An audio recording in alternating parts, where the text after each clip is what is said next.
Wary observations, righteous discussion. Unite people when the world feels rough, and everybody's searching for a voice they can trust. Word up, we rise above the dust. This is the Word Up Podcast. This is the Word Up Podcast.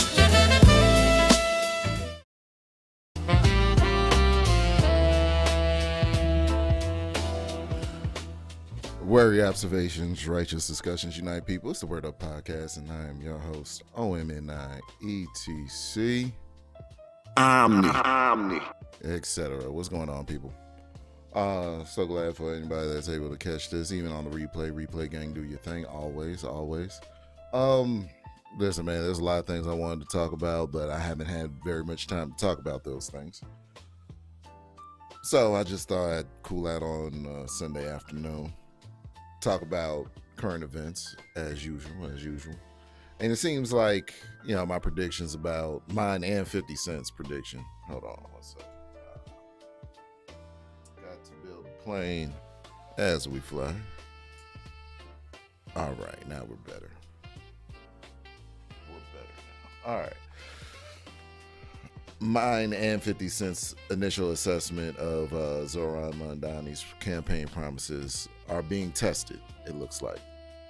It looks like they're being tested. It looks like it may be coming to fruition.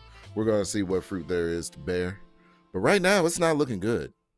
It's not looking good. So today, we're going to be reviewing Zohran Mamdani, what his campaign promises were, how they may be coming to a head, and how a few of them may be conflicting. Without further ado, let's jump on in.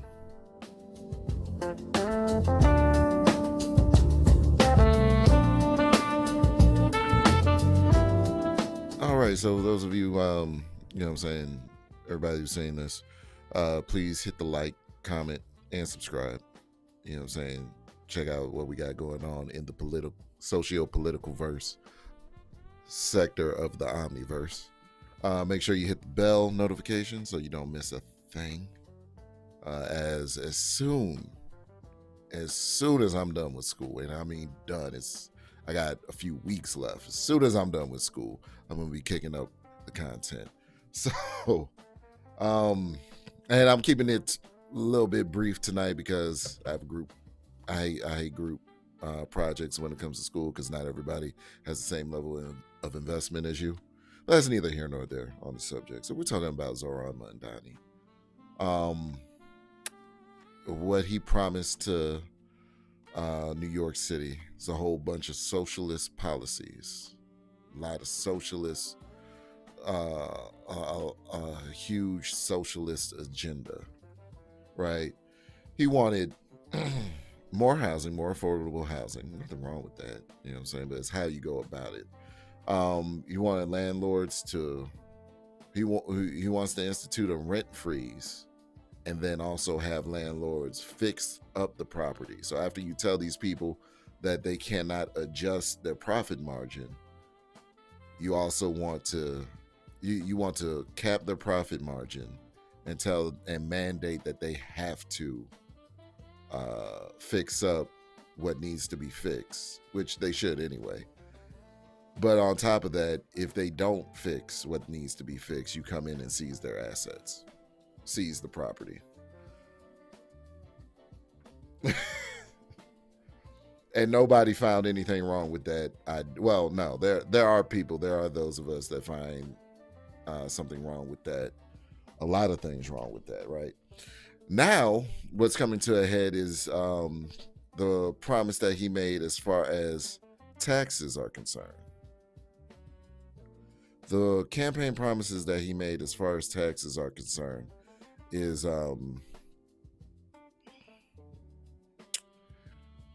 was it? He was going to tax the rich, which is always a brilliant idea, to cut into the profit margins of those individuals who literally control the economy. So you want to tax the rich, right? Which means you're going to be taxing business owners, people that make more than $1 million income, right? You're going to be taxing people that support the economy, that have businesses that support the economy. When you tax the rich, let me start up the other stream. When you go ahead and tax the rich, shout out to my brother Cellulite Podcast in the building. Omni. Says salutations. What's up, bro? If I'm not mistaken, you had a birthday today over the weekend. Should be your birthday. It's around time for your birthday, ain't it? And happy birthday to you. I think it's March. No, February. I know you have a birthday in between the months of February and March. That's what I do know. Happy birthday if your birthday is coming up. If you just had your birthday, happy birthday to you. Tomorrow. And I try, like, I need to put it in my phone, but I try to like remember things because I don't want to lose the skill of remembrance. Like, I try not to rely on GPS a lot. Like, I cut off the GPS on my phone when I go places, because we had skills back in the day where we just like, you know what I'm saying, we just remembered where everything was. It's like back in the day, you used to have to remember phone numbers, right? And now you don't really recall many phone numbers because your phone does it for you. You know what I mean? So your birthday is tomorrow. Shout out to Cellulite Podcast. Everybody is seeing this, whether it be now or on the replay. Go ahead, check out Cellulite Podcast, and subscribe to his channel. Happy birthday, Cell. You know what I mean? So I didn't know your exact birth date, so that means you were born on the 23rd. Okay, I didn't know your exact birth date, but I knew it was sometime between February and March, like the later of March, early March, late February. Anyway, all right, so back to the program. Zohran Mamdani, socialist agenda is probably the worst thing to have happened to New York City, in my opinion, in literal years. I'm not going to say it's the worst thing to happen since, you know what I'm saying, 9/11, because there's no comparison with those two events. But the worst thing from a financial perspective, from a business perspective, from a housing perspective, it just seems chaotic. It seems super chaotic. It seems like it's going to be a problem. It seems like it's going to leave a lot of people either without homes, without housing.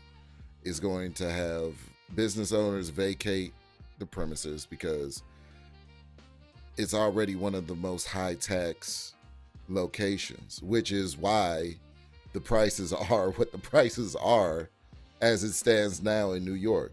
It's like $2,000. Y'all pay like $2,000 to $3,000 for a walk-in closet in New York City. I wish I was exaggerating. That's the messed up part. I wish I was exaggerating. So when we talk about rent freezes, right? Like, we're in the age of instant gratification. So rent freeze sounds good on the front side of things, right? A rent freeze sounds good. But when it comes to regulation in business, and what I understand what happens with regulation in business, since I've seen the history of businesses become regulated, they always figure out some workaround, and it's nothing that the consumer is going to be happy about. In the case of rent freezes, okay, so you have a bunch of properties, and I'm just saying what I would do as a business, right?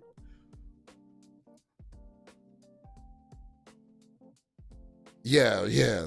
Nothing's free. Absolutely 100. Nothing is free, right? So nothing is free. Somebody's gonna pick up the tab. But when we talk about rent freeze, what I would do if I was a massive property owner and I had several rental properties, right? Okay, cool. I'm taking my rental properties off of the market, and now I'm selling condos.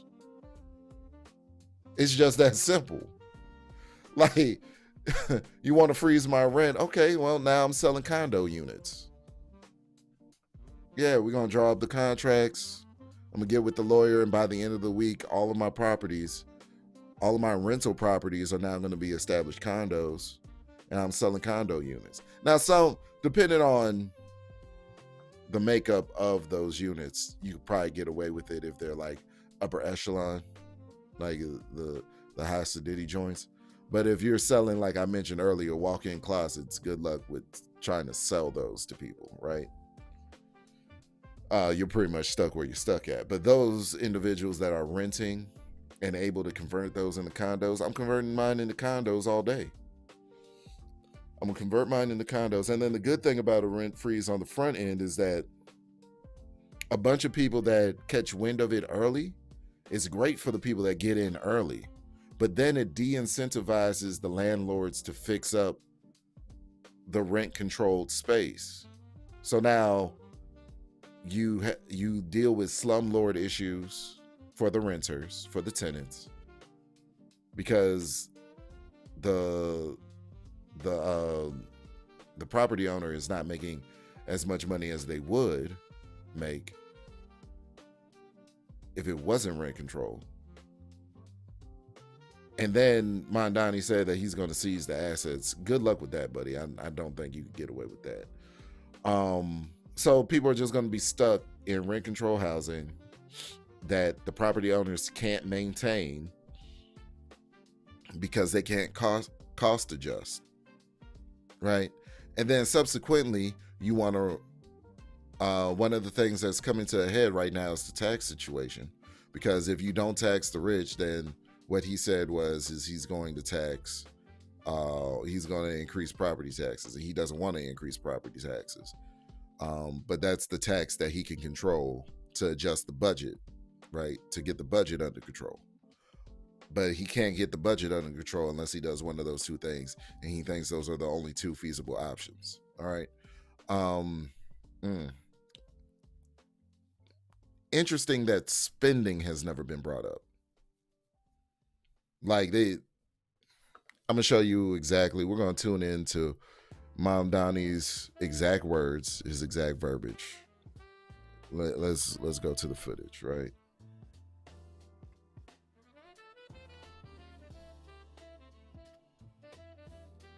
We've also just received information that new data in the state's school aid formula will bring an additional $97 million to New York City on a recurring basis.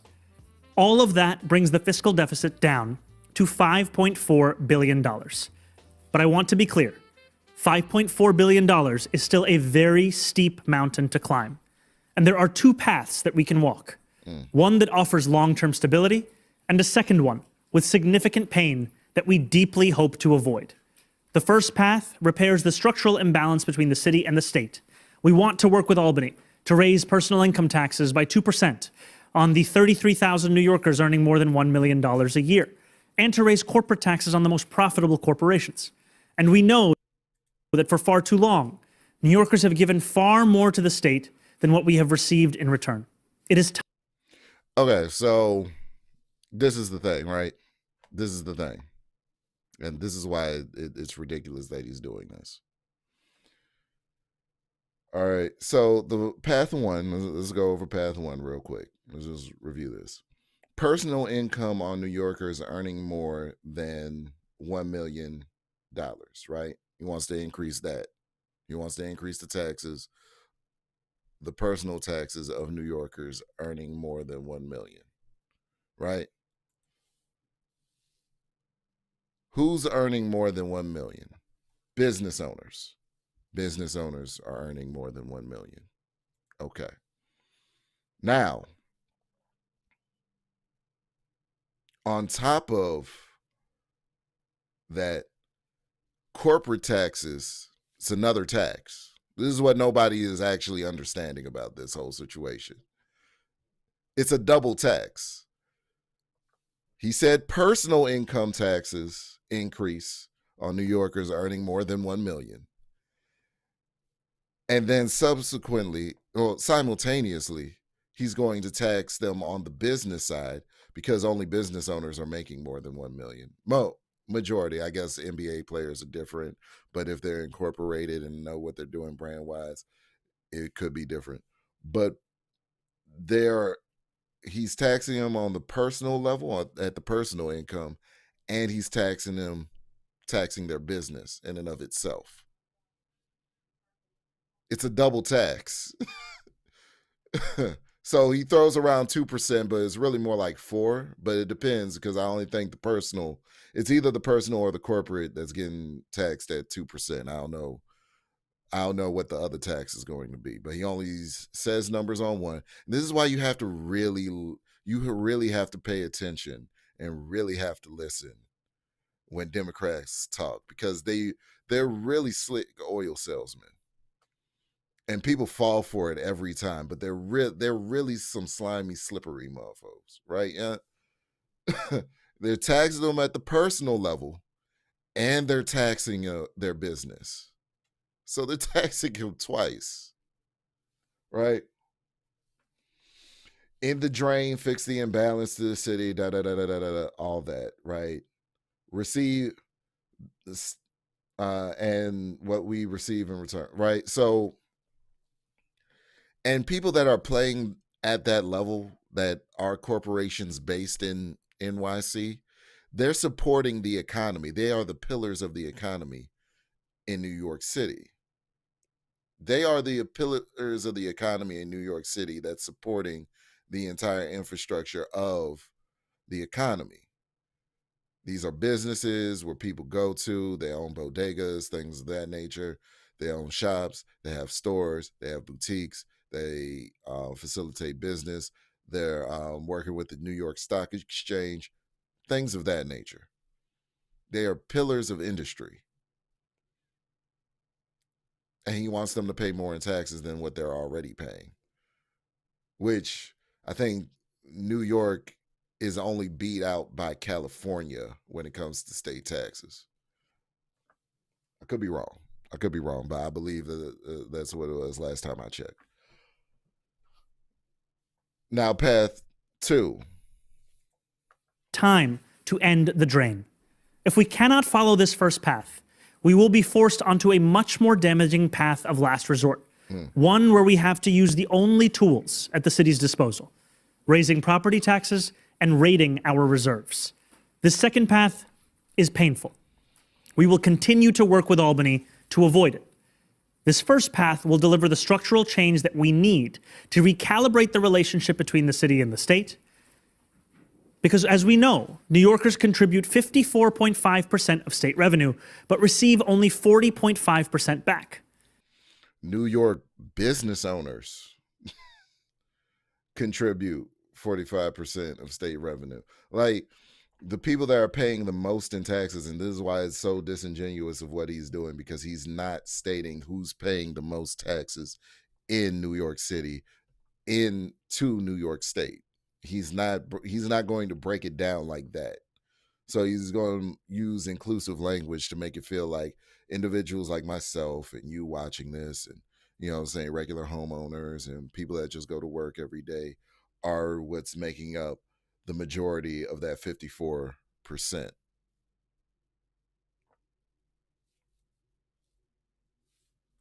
At the same time, New York City's portion of the state's GDP has grown by nearly 10% since 2010. That imbalance is untenable. Once again, I'm calling for Albany to end the drain. There is no third option of failing to balance the budget. By law, ever since the fiscal crisis of the 1970s, there is no third option. And I keep asking, what does your spending look like? There is no third option. What does your spending look like that it's so bad that there is no third option? I know you can't afford Snow Team. We'll get into that. Which placed the city on the brink of bankruptcy. New York City has been legally required to balance its budget. We will do so. If we cannot pursue the first path, The only option we have remaining is the second path. At the heart of this path is a property tax increase. This would effectively be a tax on working and middle-class New Yorkers who have a median income of $122,000. The second path also requires us to raid our reserves. It would mean withdrawing $980 million from our city's rainy day fund in fiscal year 2026 and $229 million from the Retiree Health Benefit Trust in fiscal year 2027. Now, Retiree Health Benefit Trust.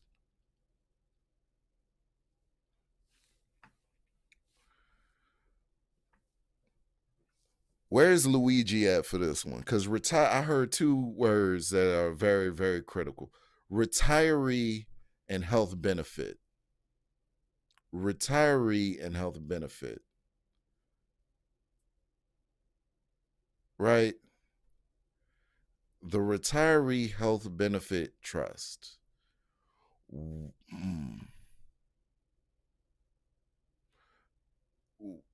So it's the health trust for retired people. It's the account that people have paid into.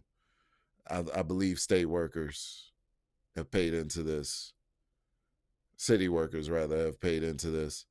And you're leveraging people's retirement trusts.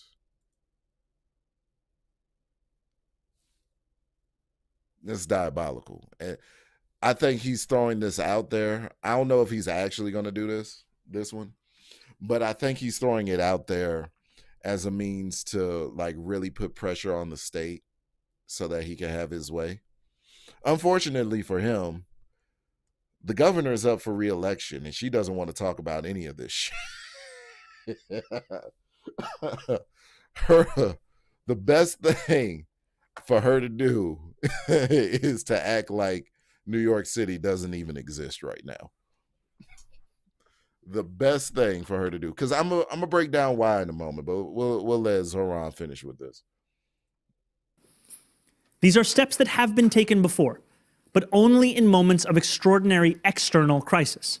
Mayor Bloomberg's response to the 2008 financial collapse, and Mayor de Blasio's response to the enormous revenue shortfall caused by the pandemic. We do not want to have to turn to such drastic measures to balance our budget. I know he doesn't want to turn to these measures, blah, blah, blah, blah, blah, blah, blah. He doesn't want to turn to those measures. I get it. I understand. Listen. Yeah, he's this is the problem. This is the problem. So the way that he laid it out is so very deceptive. And the reason why it's deceptive is because people tend to disassociate themselves from the rich, the affluent, the wealthy, the millionaires, the billionaires, you know, except for Bernie Sanders. Now that he's a millionaire, he stopped saying the millionaires and billionaires, and now his rhetoric is just billionaires. You know what I'm saying? Democrat, by the way. So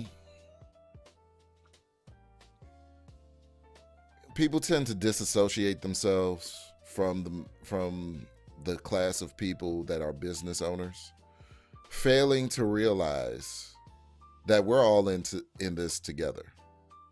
Like, that's literally how the economy is set up. If you tax the business owners, you're taking a piece of their pie. You're taking a larger slice of the pie they produce. Okay, let's think in terms of pie. You're taking a larger slice of their pie. They're accustomed to having the amount of pie that they're accustomed to having. So the only way to reconcile you taking a larger slice of their pie is to make a bigger pie. How does a business owner make a bigger pie? They increase their prices.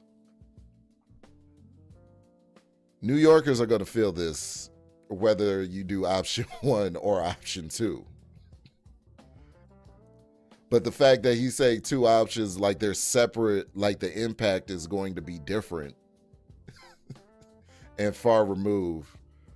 There's going to, like, the average person actually has a choice here and is going to have a different impact and different outcome for their personal circumstances is very deceptive, very disingenuous, and a very, very Democrat Party thing to do. Like, historically, this is what the Democrats do. They make you think that you have a choice when you side with them, but really the impacts of those choices, the outcomes, are going to be nearly identical, right? With the housing, if you get taxed on property, your rent's going to increase. But if he gets the rent freeze off, which looks like he's making some headway into the rent freeze thing, right? He has a new team. They're working on it. He put new people in place. He appointed new people. They're going to try to work on it. We'll see if they can actually get that done. I don't think that they will, but on the off chance that they do, okay, whatever. It's still not going to be good for anybody. Historically, rent control over the long term doesn't really shake out too much in a positive way. But increasing property taxes means that the cost of rent is going to go up. The cost of repairs is going to go up. The cost of, fixing up the house, making renovations on the house, all of that's going to go up. If you tax, let's say you don't increase taxes, property taxes, right? Even people that own their home, they're going to feel property tax increase. So nobody's going to be spared, from the business owner to the average person that owns their home to the person that's renting their home. Nobody's going to be spared. Conversely, option one, his glorious golden option one, the double tax on the wealthy, because he's going to tax individuals that are making more than $1 million personally, right? He's going to increase their taxes, and then he's going to tax their business, tax the corporations. All right. Now, there's things that you can do to limit your personal income to be under a certain amount every year and whatnot, and then just move more assets over into your business, or have assets in your business that are under your control. Things like your car and things like of that nature that you use on a day-to-day, and just, try to mitigate the risk, which I'm certain a lot of the super affluential individuals that are able to play that game are doing just that to avoid taxes. But increasing taxes on the wealthy, they're going to make a bigger pie, and they're going to use your money to do it. They're just going to increase their prices. So the bodega, the stores, and also, any business that's based in New York but also operates elsewhere in the country,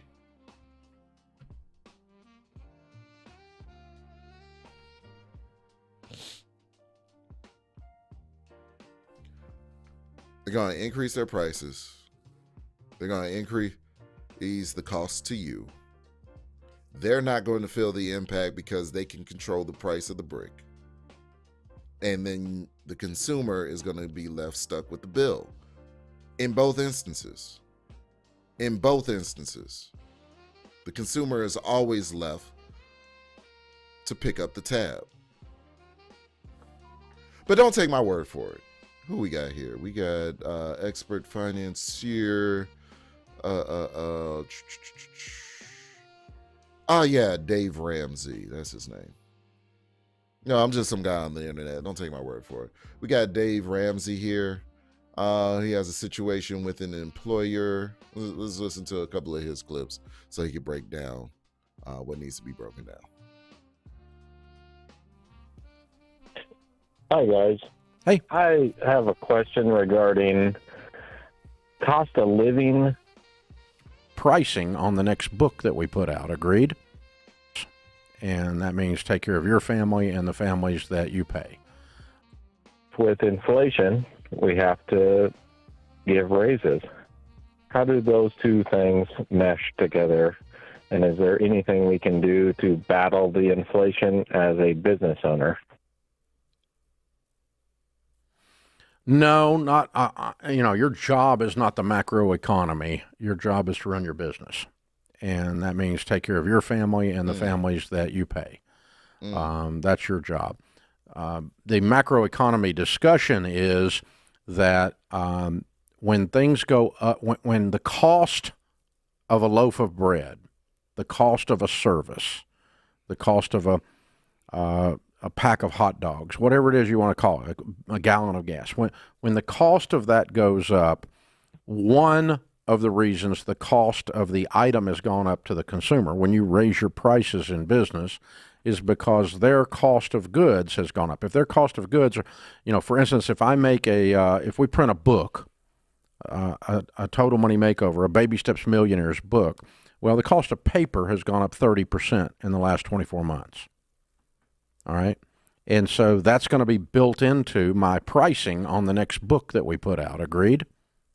If the Agreed. If the cost of that book includes a dock worker to do the shipping and a truck driver to deliver it, and both of those people get paid more by me to bring me that book, then now the cost of that book has gone up again. The paper cost went up, and the labor cost associated with delivering that went up. And so anytime you pay people more inside your business, you have to absorb that in price changes.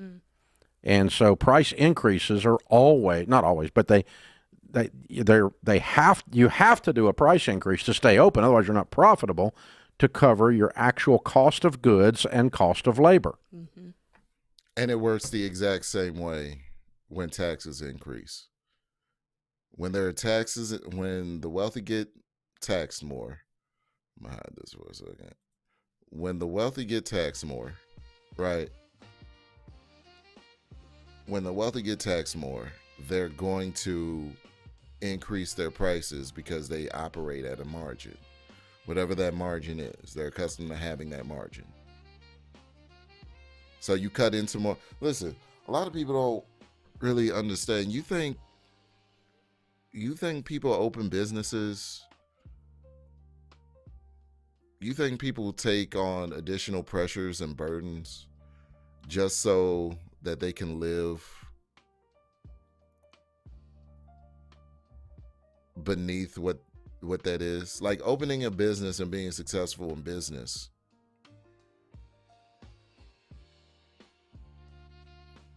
The incentivization of that is supposed to be some modicum of abundance.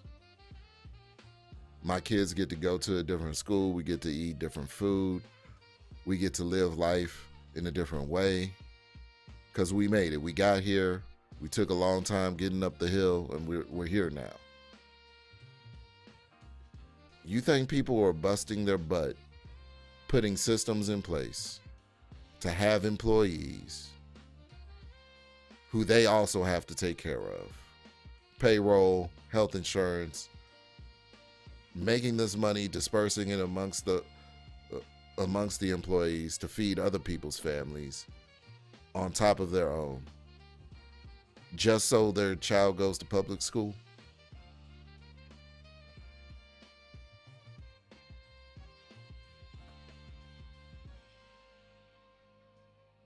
Now, so many think that this is a harsh reality, but it's the reality. Nobody gets into business just so that they can make minimum wage. And minimum wage in and of itself, the minimum wage argument is a fallacy in and of itself, because I don't think many people are actually making minimum wage in the United States. Like federal minimum wage, I don't think anybody's actually making that nowadays. I haven't seen much under 15 an hour lately, and that's pretty low by today's standards. So this tax the rich people are the problem, whatnot. Rich people bust their ass in order to prop up the economy that you benefit from. Rich people are the reason why you can Klarna and Afterpay DoorDash. They're the reason why you can feed yourself even though you don't have $1 in your pocket. They build those systems.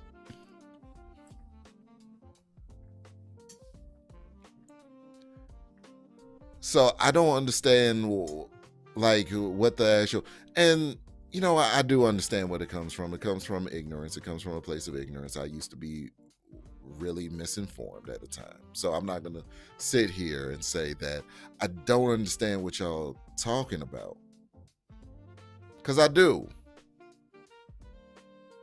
And it comes from a place of ignorance. It comes from a place of not knowing. As I used to be ignorant. And now I seek to keep others from the evils of ignorance, because ignorance is evil. Not knowing is evil, because you're liable to do things out of your ignorance without having full information, right?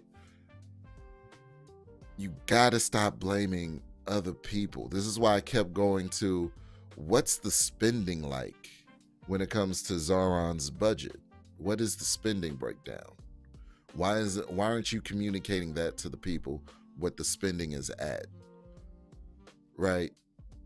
Because if you're not being transparent about the spending, just like people in their own personal circumstances, they want to blame the rich and eat the rich and all of this, but you're not taking an honest account of what you're spending your money on. I get it. Some people are living hard out there. You know what I'm saying? Some people are living hard out there. In some cases, yeah. But I find in most cases, if you ever check out the channel Caleb Hammer, and we might actually go over some of his material at some point. If you ever check out the channel Caleb Hammer, right? Financial audit. He goes through people's finances, and lo and behold, the number one problem that most people on that show have is their spending habits. Not how much money they're making. A lot of those people make a lot of money. A lot of money. Especially for the areas that they live in. A lot of people make damn decent money. We're talking anywhere from like 85. I'm talking just one job, just off of one of their jobs. 85,000. He's had millionaires on there as well. Their spending habits are usually the root causes of all of their problems. I couldn't fix my car, so I went to the dealership. I couldn't afford to fix my car, so I went to the dealership and I bought another car, even though this one's currently being financed. What? My brother in Christ. You know there's a Lyft, right? You know there's an Uber. You take you back and forth to work. You know there's Enterprise, Hertz. You know what I'm saying? You know there's a bunch of buy here, pay here lots that'll let you rent a car nowadays or lease a car, so you have no actual obligation to keep the car. In the meantime, while you're trying to figure out how to fix up your car,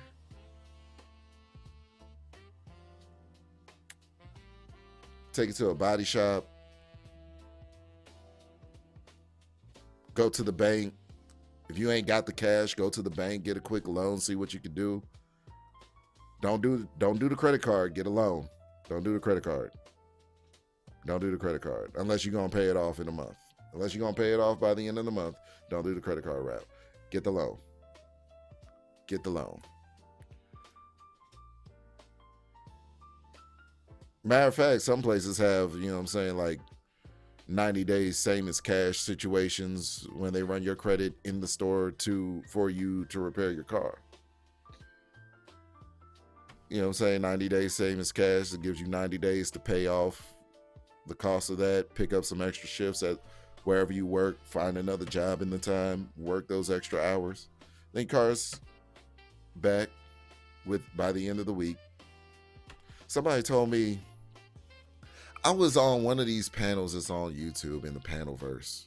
Somebody was telling me, Omni, yeah, I went and got a new car because I had to I went ahead and got a new car instead of fixing my old one. I'm like, why would you do that? Does the old one work? Yeah, but who wants to pay $500 for to fix it up every time it breaks down. Me,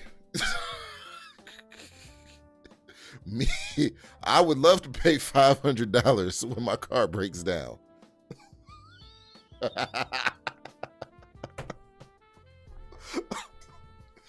Hey, I would love for the tab to be $500. I can't even put two tires on my whip for $500.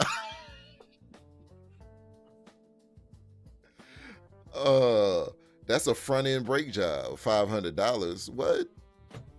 $500 for something to break down, and you thought it was a better idea to go out and finance another car? And listen, if that's your situation in life, more power to you. But it's holding you back. I promise it is. That thought process. I need something new because this one broke down. You need to have concept of ownership and take care of the things that you own. Take care of the things that you own is a lot better than trying to lease or finance everything in your vicinity. And that's what I noticed. A lot of people don't have concept of ownership because the conversation has moved from, oh, these houses are too expensive, to, oh, when are these rent prices coming down? You know what I'm saying? Even if you own a home, you'd still be subject to the property taxes. Even if you owned the home, you'd still be subject to the taxes that are going to get passed on to you as a consumer in New York City. You're not going to escape this. And so I'm really interested to see in how Mamdani is going to wiggle out of this, because it seems like he's backed himself into a corner of which there is no escape. Seems like there's absolutely no escaping what's about to happen. Let's look at some reactions from let's get some reactions. Fox 5 New York. It's low. You know, I always go to the local, see what happens on the ground locally, so we can get these reactions from the locals that are in New York City. Let's see what their take is on it.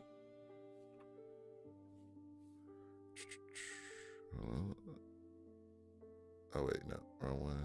Do and turn off music. There we go. This is multi-stream setup. I'm gonna have to figure something out with the macros on it. Decades of work is on the line right now. Homeowners in Queens are concerned about being forced out of their homes. The group says if Mayor Mamdani's 9.5% property tax proposal actually happens, they may be forced to sell. Fox 5's Kendall Green has this story. We are not having it.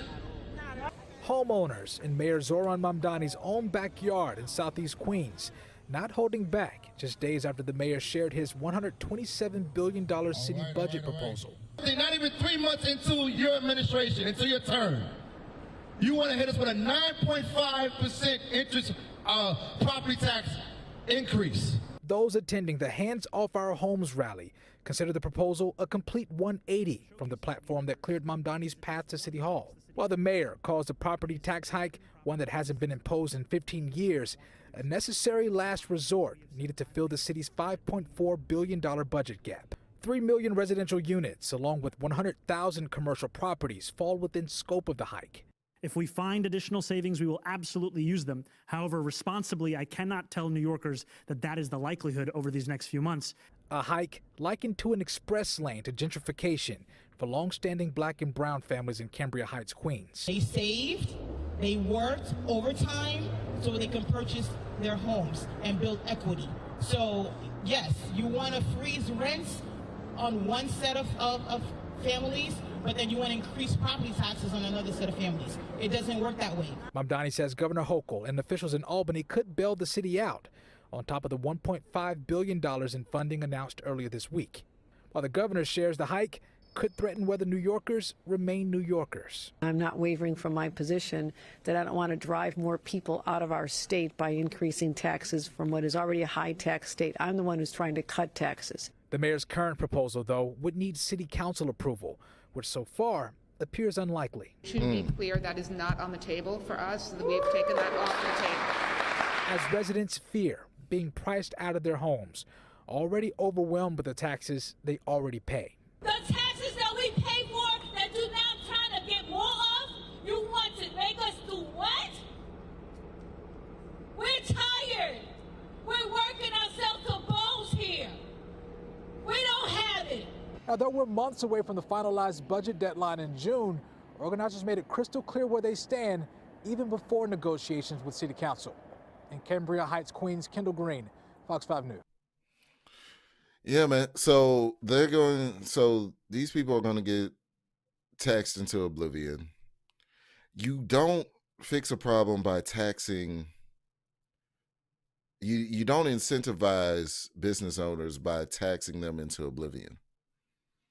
You don't incentivize them you give them tax breaks.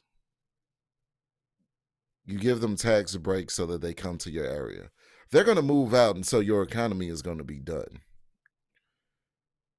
Your economy is going to be gone. And then where will you have to draw the money from now? You're going to be in a worse off position. The only thing that this is going to do is drive business out. That's the only thing that this is going to do.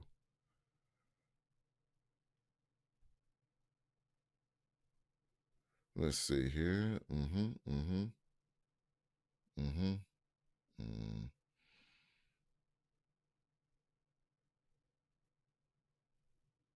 Okay, yeah, this one. This one will articulate what I was talking about earlier. A little illustration. It's a good channel from what I've seen of it. Whenever rental prices are considered unaffordable, many see rent control as the answer to make housing more attainable. Rent control is a system where the government restricts how much a landlord can increase rent. And the thinking goes, if the government has the ability to regulate rental prices, shouldn't they? Well, maybe not. The problem with rent control is that it ultimately manipulates supply and demand and ends up creating a self-destructive chain reaction in the rental market. Whenever the government caps rental prices, demand skyrockets. After all, artificially low prices attract more renters, so the newly rent-controlled units get snatched up quickly. Where the problem begins is that by restricting rental prices, landlords inevitably decide it isn't financially feasible to rent units under rent control. Because of this, many landlords will convert their rental units into sellable condos, and other landlords will stop building new rental properties. This causes the rental supply to actually decline, and apartments that are not rent controlled become even more expensive, which was the problem in the first place. Right, because the natural law of supply and demand, anything that becomes more scarce drives up the prices. So now, since all the rent controlled spaces are taken up, now the stuff that's high, that was high before, is even higher now because it's even more scarce. So the lack of availability drives up the cost. So a lot of people won't even be able to find homes. Basically, the only people who benefit from rent control are the lucky few who get in early and stay in. And because landlords have no incentive to improve or even maintain rent-controlled units, the lucky few may not be lucky for very long. At the end of the day, rent control is a band-aid that only temporarily addresses the symptoms of the problem, and only for a small number of people. But it fails to address the root of the high-cost problem, a lack of supply, and ultimately makes the problem worse by increasing the demand. And the problem is that I'm pretty certain that everywhere there is development I don't think there's anywhere in New York where you can have really new development. That's why a lot of people go to Jersey and live in Jersey and commute to New York. You know what I'm saying? A lot of people live outside of New York City and then commute to the city in order to make it to their job. on a day in, day out basis. So, I mean, like Mamdani, I think he got into office. He had all these aspirations, all these hopeful dreams, right? He had all these hopeful dreams, hopes and dreams, but I don't think he actually knew what he was doing. I don't think he actually understood what his job was. Now, this I haven't seen. This is about the winter storm about to hit. I did hear a little bit of incentivizing people to volunteer. He wanted people to volunteer. I did catch wind of that. He wanted regular New Yorkers to volunteer. Let's see what's going on with this. This morning, a mix of snow and rain began to fall across our city. Mm-hmm. Over the course of the day, conditions are predicted to grow increasingly more severe. By the way, stay safe out there. Anybody that's out in the weather, stay safe. Please stay safe. Over here is going to get down to like 18 degrees, and it's going to be I'm not sure if we're going to have snowfall. I didn't see we have snowfall, but I know it's going to get about 18 degrees tomorrow. So be safe out there. I know some people in New York, since Mamdani's taken office, have passed away from the last winter storm. So I'm just saying, anybody in New York in the next winter storm, do whatever you can to stay safe. So sad. I saw a homeless man talk about, I'm gonna just thug it out outside because there's not enough space in the shelters and whatnot. It's another campaign promise of Mamdani. With the heaviest snow falling between 9 p.m. tonight and 9 a.m. tomorrow morning. Snowfall will become more moderate as Monday progresses, tapering off around 8 p.m. Are the facial expressions of sign language, is that a part of ASL? I just got to ask. I just want to ask that to anybody, because the facial expressions be so dramatic when they're doing it. I just want to know if that's a part of selling the words. Is that their way to deliver the emotional tonality? You know what I mean? In total, this storm is projected to drop between 18 and 24 inches across New York City, coming up to 28 inches in certain areas. New Yorkers should also expect dangerous winds. Later today, they are predicted to reach 35 miles per hour, with peak speeds of 40 miles per hour and 60 mile per hour isolated gusts occurring tomorrow morning around 8 a.m. These are blizzard conditions. New York City has not faced a storm of this scale in the last decade. As a result, we expect to see moderate coastal flooding of up to 2. Yo, the brother in the corner looked like he just doesn't even want to be here. I'm gonna be honest with you. The man looked like he don't even want to be here. Here. 0.5 feet during high tide. This man's eyes shifting back and forth from Mamdani to the audience like, bro, you are so full of crap. With a chance of it increasing to 3 feet along Staten Island, the Rockaways, and the Battery. If you are in a coastal area that normally floods during tide cycles, you may see flooding. Please stay alert and make sure to move cars ahead of high tide to higher ground. If you live in a basement apartment, Notify NYC has a special category for you. You can sign up for the basement alert group at nyc.gov/notify. We have activated additional high water rescue teams should flooding grow dire, and DEP will also be inspecting catch basins to make sure that water can drain properly. If you see a clogged catch basin, please call 311 to prevent street flooding.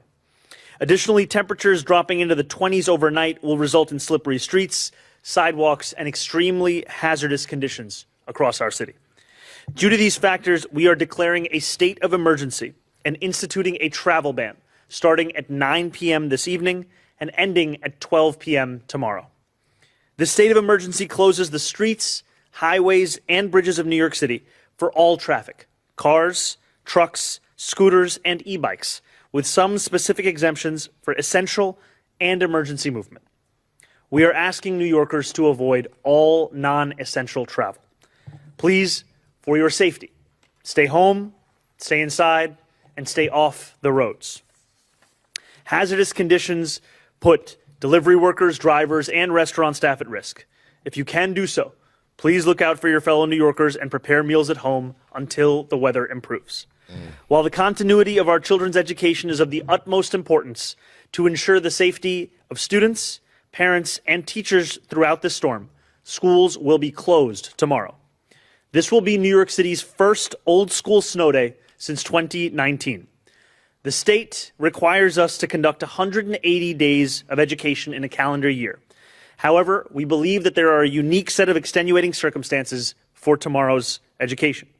We shared this with the State Education Commissioner earlier this morning, and she has granted us a waiver for which we are incredibly thankful. And to kids across New York City, you have a very serious mission if you choose to accept it. Stay cozy. Across the city, other non-essential city offices and services, including our libraries, will also be closed to the public. The Staten Island and New York City ferries will discontinue service beginning at 5 p.m. this evening and restart late Monday morning, rather. Alternate side parking will be suspended tomorrow. Our agency teams have been working around the clock to ready our city for this storm. We are taking every precaution and are prepared for the intense volume of snow to come. Code Blue is in effect, with outreach workers canvassing all 5 boroughs 24/7 and helping homeless New Yorkers come inside. Okay. Just last night, these outreach workers made 86 placements, bringing homeless New Yorkers inside to safety. Every New Yorker seeking warmth and shelter will be able to find it in our city. We have 22 warming buses, 11 health and hospitals warming spaces, and 13 school warming centers open across our city. Salute to that. Salute to that. Warming buses. Salute to that effort. Because nobody should be left out in the cold around this time. We have also redeployed our health and hospitals mobile warming unit to provide medical attention, food, and additional support to those who need it. Our on-point overdose prevention centers will also remain open overnight tonight. You can find the location of a warming center near you and the locations of all warming centers across our city at any Link NYC kiosk or by calling 311. I ask that New Yorkers continue to keep an eye out for neighbors in need. If you see a New Yorker in need of warmth or shelter, please call 311 immediately so our outreach workers can assist. As part of our Code Blue protocol, the call will be rerouted to 911. To seek help for yourself or others, you can also call 311 directly from a Link NYC kiosk. For those struggling with heat or hot water issues, call your landlord immediately, and if you do not hear back in a timely manner, contact 311. Our HPD staff is working overtime and is at the ready to help. NYCHA residents who require assistance with non-emergency issues should call 718-707-7771. You can also submit a work ticket through the My NYCHA application. NYCHA has mobilized additional resources this weekend, including extra technical teams deployed across elevator, heat, and any other repair issues that may arise.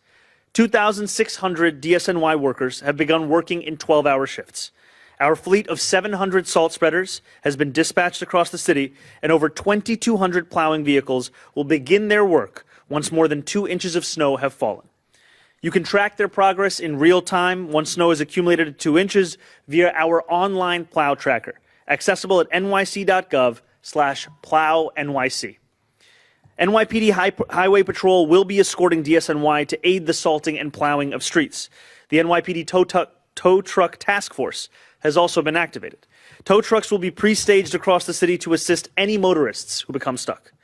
DSNY has also contacted emergency snow shovelers, expanding the pool of additional shovelers through sustained outreach over the last few weeks, and 1,000 are ready to go into the field over the course of this event. To preemptively clear sidewalks and streets before the storm reaches its apex, we've added an additional shoveling shift this evening with 300 shovelers beginning at 8 p.m. tonight. 33 DSNY vans and 2 agency buses will be used to quickly transport shovelers where they're needed. While DSNY focuses their efforts on keeping streets clear and safe, New Yorkers can expect garbage and recycling collection to be delayed by at least 1 day. If Monday is your recycling collection day, we are asking New Yorkers to hold that material inside for the following week if you are able, just as you do after certain holidays. To more efficiently and effectively clear out our bus stops, crosswalks, and pedestrian ramps, we have expanded our geocoded tracking system of these areas. Additional operational agencies will be clearing fire hydrants, crosswalks, and bus stops on or around their property as well. To aid New Yorkers with disabilities throughout this period, 4-foot-wide paths must be cleared across all sidewalks to accommodate wheelchairs and other mobility devices. This is an existing mandate. Property owners, it is your responsibility. In the last storm, DSNY issued more than 4,000 violations. I wonder how that's going to go under the rent freeze. Mobility devices. This is an existing mandate. With disabilities throughout this period, 4-foot-wide paths must and effectively clear out our bus stops, crosswalks, and pedestrian ramps. We have expanded our geocoded tracking system of these areas. Additional operational agencies will be clearing fire hydrants, crosswalks, and bus stops on or around their property as well. To aid New Yorkers with disabilities throughout this period, 4-foot-wide paths must be cleared across all sidewalks to accommodate wheelchairs and other mobility devices. This is an existing mandate. Property owners, it is your responsibility. Your responsibility. They won't be able. They're doing it themselves. Most likely, they'll have to, depending on the amount of property. Some property owners do. Like where I live, they do over here. The people do it themselves, but some people are going to have to, outsource the work to get it done. And that's why I say I wonder how that's going to go under a rent freeze if the property owner does not have the amount of capital necessary. If you increase their taxes and you freeze the rent, where is the money coming from? Where is the pool of money at for the property owner to make repairs and maintain the property? Last storm, DSNY issued more than 4,000 violations. I want to be clear. Our interest is not in issuing violations. It is in finding compliance. And finally, I want to warn New Yorkers. This snow will be especially wet and heavy and will be more strenuous to clear. Please exercise caution as you dig out vehicles and paths. Take regular breaks and only clear snow if you are physically able to do so. I encourage all New Yorkers to sign up for Notify NYC to receive regular emergency updates from the city. You can do so by texting Notify NYC to 692-692. You can also visit nyc.gov/be-ready for more information. Once again, New York, stay warm, stay inside, stay prepared, and stay safe. Thank you very much. Let's go. The school's chancellor, just to clarify, the waiver means there will be 99 days of instruction this year. There will not have to be added on. Is that correct? Yes, and that the city will not have to pay a fiscal penalty. And is there any indication about whether this would extend into Tuesday or if there would be remote school on Tuesday if conditions continue? I know things are supposed to warm up by Wednesday, but I don't know if the school's chancellor wants to talk about if perhaps there would be a second day or they would. Okay, about $19 an hour. After. And secondly, we saw the death toll from the last snowstorm. How are you ensuring that if all homeless New Yorkers are, back in shelters? Absolutely. So I'll start with your first question, and I'll go into your second one. So the starting pay for emergency snow shovelers is about $19 an hour. After they work 40 hours through a week, that then increases to about $28 an hour. And thanks to the work of DSNY and... But that doesn't really go that far in New York, I don't think. Does that go that far? Like 28? What does that shake out to as a week's pay? For a 40-hour work week, it shakes out to about 1,000, doesn't it? Hold on, let me do this math right quick.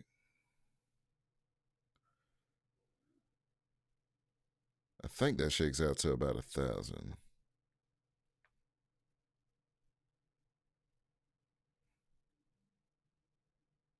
$28 times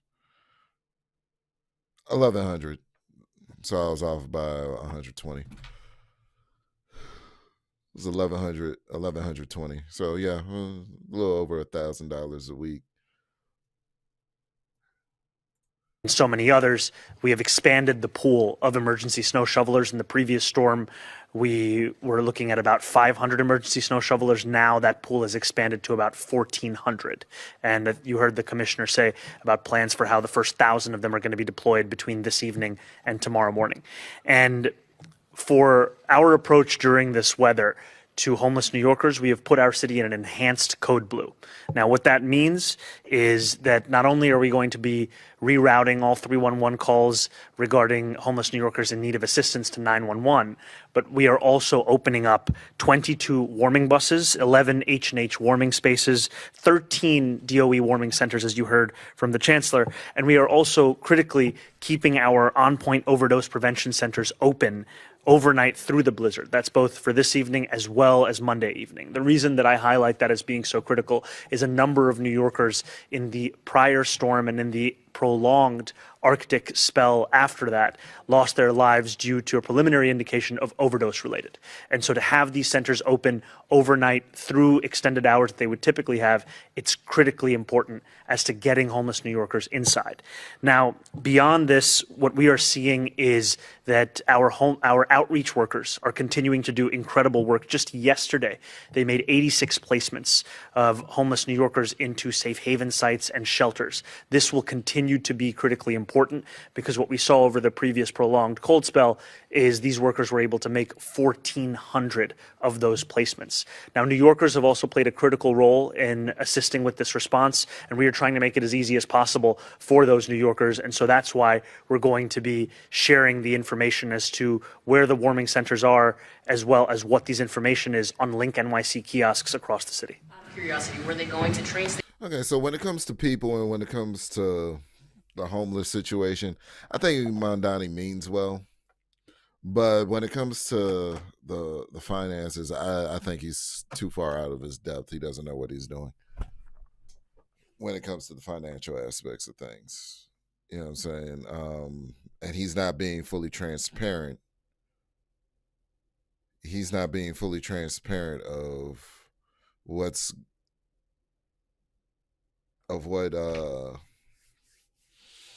the situation is with, you know, him trying to tax the wealthy. Trying to tax the wealthy I don't think it's going to work. It hasn't worked. Raising property taxes. I mean, the democratic cities everywhere are taking the toll. I'm gonna hide this for a second. Like, it's taking its toll on democratic cities everywhere, and I'm gonna show you exactly what I mean.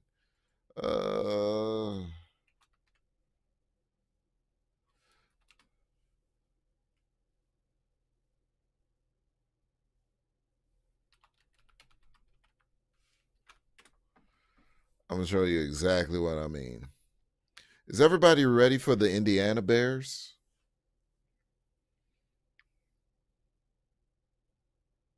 Anybody ready for the Indiana Bears?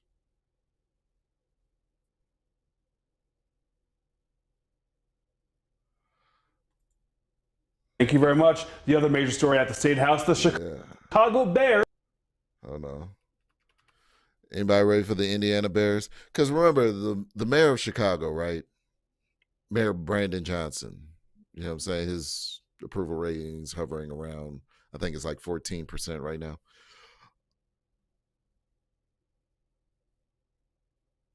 His need to tax the wealthy, again, taxing the wealthy, taxing corporations, trying to tax entities that could just move out of state. His need to tax these folks has got them considering to move a whole NFL team to another state. Another city, another state. So they're going to go to Indianapolis. And so they won't be the Chicago Bears. They're going to be the Indiana Bears or the Indianapolis or the Indy Bears, whatever they choose, whatever name they choose to go with, right? Let's go to CBS 4 Indy for the reporting. Always got to shout out the platform that's providing us with the information. Thank you very much. The other major story at the State House, the Chicago Bears ready to partner with the state of Indiana on a new stadium. It's a story we've been following for a bit now. The House Ways and Means Committee voted to approve a Northwest Indiana Sports Authority that would help build a new stadium there in Hammond. The city's mayor spoke about it just an hour ago. Oh, in 2026, it's not often you see people working across party lines. And you certainly don't see it very often coming from elected leaders, the governors and things of that nature. Governor Mike Braun never let politics get in the way of this deal. CBS 4's Russ McQuaid. Because there's nothing he could do. Because Brandon Johnson, so the governor, that was a slick shot.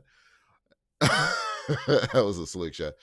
The governor of Indiana saying that the governor of Illinois didn't get in the way of the deal, but there's really nothing that he can do because Brandon Johnson, he's been supportive of Brandon Johnson. This is what's probably going to happen.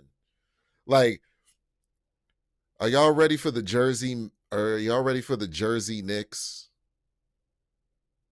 You know what I'm saying? Like, what happens when we have I didn't even think about the sports implications. Oh my God. Oh my God. Oh, I didn't even think about the sports implications. What if they're called the Buffalo Yankees? You know what I'm saying? What if they're called the Baltimore Yankees? The Jersey Knicks. You know what I'm saying? Like, yo. Oh, won't be the Mets anymore. Imagine New York City losing the Mets as a result of Mamdani's policies. It's like you really have to think about the implications. So the Bears are moving to Indiana. That's what the reporting is. They're moving to Indiana because Indiana is embracing them. They're giving them tax-free incentives to pay less in taxes. Incentives to pay less in taxes. So they get better margin. Right? They come in the gate with better margin. They're not going to get taxed into oblivion. Because Brandon Johnson's thing was any corporation with more than 100 employees, which I'm certain that the Bears have more than 100 employees, would have to pay an additional tax per employee. It's ridiculous. So now let's finish the reporting here. But I didn't even think about that for New York. Oh, my God. I'm glad he didn't do the Johnson route, per employee thing, but he's still taxing people into oblivion. Wade was at the State House today for the vote that set off a flurry of reaction across 2 states. Back where it all began, George Halas started his professional football career playing for the Hammond All-Stars in 1919 before moving on to Chicago to field the Bears. Now, more than a century later, the football legacy of Papa Bear Halas is returning to the region.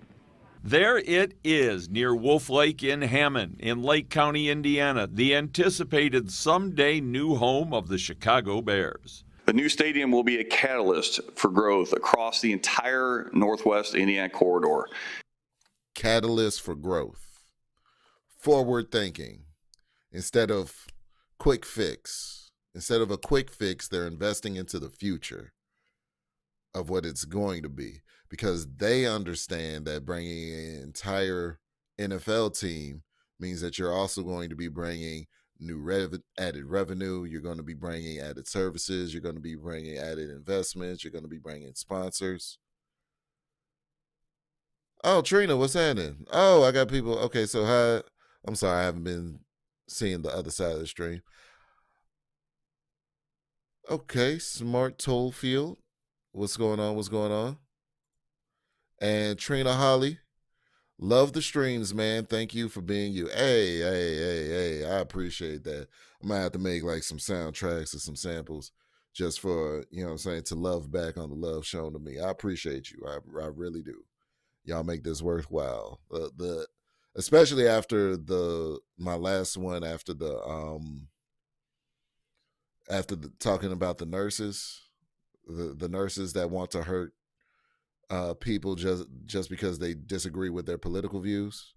Like it wasn't so much about me taking up for conservatism, even though I lean towards conservatism. I'm more of a conservative. I'm an independent, but I'm a conservative. As far as my value system leans towards conservatism, but it was just from a humane standpoint that last stream. People. Even in times of war, doctors and nurses would treat both sides. You know what I'm saying? Unless they actually work for an army. But if they were independent, altruistic individuals that just love helping people, they would treat both sides of conflicts often, just because they understand that life is precious and that should be guarded and that should be fostered and taken care of. So when we have people in this country leaning, sabotaging people's health or not providing them with the proper care that they sworn and pledged to do, just because they have a different belief system or a different political leaning or a difference of opinion, I find that to be highly egregious. So glad you caught the last stream, whatever other streams you caught, Trina. Salute to you, and please catch some more. Love to keep you around. So back to the Bears, right? When people are investing in the future as opposed to trying to find a quick fix for a tumultuous past, you really can see the difference in their language. You could like Mamdani was saying, we only have two options. And one option is to tax the rich, which you're psychologically disassociated from, even though they prop up our entire economy. So even if we tax them, we're going to take a slice of their pie. And so they have to make a bigger pie, which means increasing their costs on the consumer, which is you. So you're still going to end up paying for the tax. Or the other thing, which is a tax on property owners, which if you're renting or if you own a property, you're going to eat the tax. Or if you're a business that owns property, you're going to eat the tax. If you're a corporation or a person with a house, you're going to eat the tax. Either way, the point is either way, the people are going to eat the cost of the taxes either way, but he made you feel like you had two different choices. You didn't. You're still going to pay. Here, they're incentivizing commerce. They're incentivizing you to spend your money willingly, not in a way that is malicious and forceful, right? To bring in revenue from a optional event. Some people don't enjoy the game of football. Some people don't like sports altogether. But what they're doing is they're incentivizing the Chicago Bears to come over to Hammond. They're going to make it very easy, make the transition as easy as possible, because they understand that the NFL business in the long run is going to bring, via taxes and other things, a lot of revenue to the state, tourism to the state. Oh yeah, we're in town to see the Bears in their new stadium, but let's spend the night at the hotel. Okay, go someplace to eat, right? Pre-game, if we're not tailgating. You know what I'm saying? Let's venture out and see all these other businesses because we don't live here. It's another way to bring in tourism revenue. So he's speaking like this from a position of, this is a future investment and we're more than happy to facilitate it. While Brandon Johnson in Chicago is talking about, we need to find the money somewhere. The money got to come from someplace. Zohran Mamdani is talking about, we're going to tax the rich and only the rich unless, we can't do it because only the state can do it. He's passing the buck to the state to try to tax the rich. It's not in his power to tax the rich, but he needs state approval in order to get that done. What's most likely going to happen is the property tax, and then everybody's going to be up in arms about the property tax and then blame the rich people all over again because they didn't pay their fair share in taxes, when they don't realize that if you tax the rich, it cuts into the rich's margin, and then the rich are just going to increase their price for their goods and services so they can maintain their margins. And so either way, either tax gets passed along to the consumer. But here, Indiana is investing in a future instead of trying to fix a past. So let's see how they break this down further. Be a catalyst.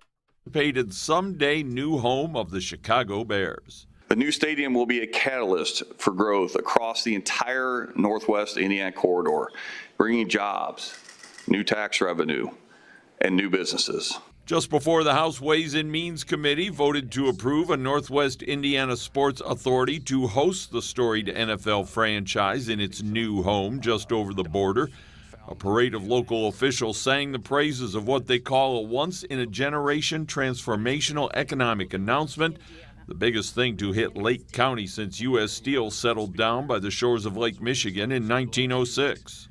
Hammond is uniquely positioned for this moment. We're part of the Chicagoland region. We're only 20 minutes from Soldier Field by car. Ah, yes, Soldier Field, where the Bears have a lease until 2033 that can be broken at any time, as Illinois lawmakers try to call an audible at the line to hold on to their team. I think everyone out there knows just crossing over the line into Indiana saves companies millions of dollars, and that's due to our tax structure and our business environment. It'll be all kinds of new taxes in Lake and Porter counties that will pay for the construction bonds to build the new Bears Lair, and the state will divert $1 billion from the Indiana Toll Road to improve streets and infrastructure in Hammond. It's about economic development. We're talking about a large number of construction jobs, permanent jobs in hospitality, public safety, transportation, retail, and a significant expansion of our tax base. So here they're talking about how to put money back into how to put money in people's pockets. Look, we're going to have this job, that job, this job, the other job. You know what I'm saying? You come in, get all this money while the getting's good. And the Democrat cities are talking about taking money out of the hands of the populace. I just want you to understand the dynamic. I really want you to understand the dynamic. I asked State House Speaker Todd Houston if he thinks the Bears are toying with Indiana to get a better deal back home in Chicago. Can the Bears still walk away from this deal? Can the Bears still walk away from this? I don't think, as you saw in the statement today, I think the Bears are committed to Northwest Indiana. There's no timetable. So they may walk away from the deal, but I don't think Illinois has got all the cards on the table, and I don't think they have a hand left to play in order to facilitate it. It looks like we're going to have the Indiana Bears or whatever they choose to name. Hammond Bears, it doesn't sound like, it's too many syllables. I don't know. The Indy Bears might work. Indy Bears might work. The Indy Bears might work. Yeah, Hammond Bears, you know what I'm saying? Ham Bears, no. Indy Bears might work, though. So, nor budget for the. So I say this all to say I just want to break down what, you know what I'm saying, you guys should be looking for when you're looking at certain policies and things. When you're looking at these policies and people are talking to you a specific way, there's certain questions that you need to ask. And it's not necessarily the things that they're presenting to you, right? If they're talking about, okay, we're going to tax, we're going to tax the rich. It sounds great on the surface. Tax the rich, because I hate those. I hate those rich people that facilitate the economy and make life cushy for me. You know what I'm saying? It sounds great on the surface to tax the rich, but everything is cyclical in the economy. So you lock down taxes, additional taxes on the wealthy, and then that cost gets passed down to the consumer who's already being taxed. I mean, taxes on the populace. And this is why, you know what I'm saying, I like the president's idea of the tariffs. Because you got to think, if we get rid of taxes, a system where we have to tax the populace, and then supplement that with tariffs, the increase that we see from the tariffs, because there will be an increase, there will be a period of adjustment where it's going to suck for a little bit until we get the infrastructure. But if we're not paying all of these taxes, and then all the income from tariffs actually pays for the infrastructure or that we needed to, we get taxed in so many different ways. I get taxed on the money that I make as an employee, income tax. I get taxed on the property that I own by the state. I get taxed. My income is taxed on the federal and state level. I get taxed when I make the money. I get taxed when I spend the money. I get taxed when I invest the money. And when I die and try to leave something to my family, that gets taxed before they get a hold of it as well.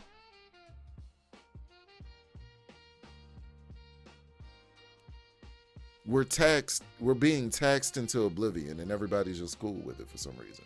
And then it goes to, we need to tax the people that are we need to tax the people that are already paying the most in taxes and facilitating and are the pillars of the economy. All that's going to do is drive them out. Like, you can't do a property tax and a rent freeze at the same time. You're literally giving people with a renter's portfolio no choice but to move out of the city, but to move out of the state. Because I'm going to tax you and then tell you how much money and then I'm going to cap how much money you could possibly make while increasing your taxes. I know people that aren't wealthy are going to be like, oh, poor millionaire person, right? Because that's how desensitized and disassociated we are from business owners and people who've done well for themselves. But really, these people make up the economy that we take advantage of every day. The gas that you put in your car, the lights that you have on in your house, the fact that you have Wi-Fi in your residence right now, or whatever, whatever you're watching on, the device that you're holding, the connection for the device, the ability to call your family members, all of this stuff is put together by people of industry, people of means, people who built certain infrastructure into this economy.